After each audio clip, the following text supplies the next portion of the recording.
Hi friend आपण channel को स्वागत करछि।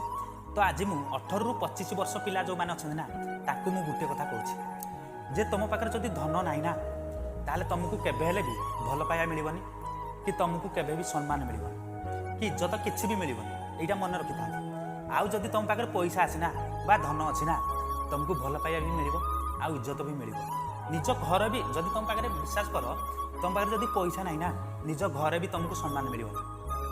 जी जो मान पाखे जो मैंने बेकार बुलूँ ना सी केवल जापर जे घरे कि भाया इज्जत है बाहर कि भाया बाहर तो छाड़ बाहर लोक को छाड़ दियो घरे भी इज्जत मिलबनी। तो ये दुनिया ना केवल धनी लोकों विश्वास होनी ना।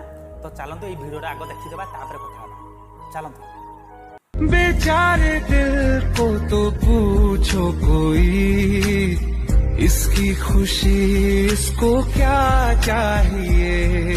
भिडियोटा देखिले तो केवल धनी लोकों तो मु खाली गोटे कथा कहूँ जे केबे हेले भी ना समय को नष्ट करनी। दिन को टंका 100 हो पछे टंका 100 कम हेले केबे हेले भी समय को नष्ट करनी। कहीं ना जब तुम ये समयटा पलि जीव ना ताले केबे हेले भी ये समय आउ केबे भी आसबनी। तुम से भाव जे मु कौन पाए काम कलिनी कौन पाए एटा कलिनी मु जोटा स्वप्न भाबुथि सेटा कलिनी तो आ भाबिला बेलू किछि नथिबो।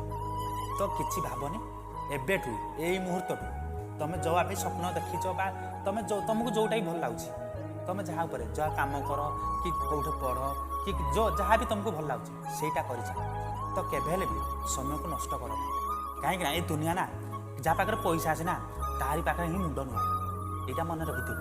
तो जदि भिडियोटा भल लगे ना ताले शेयर कर तो निज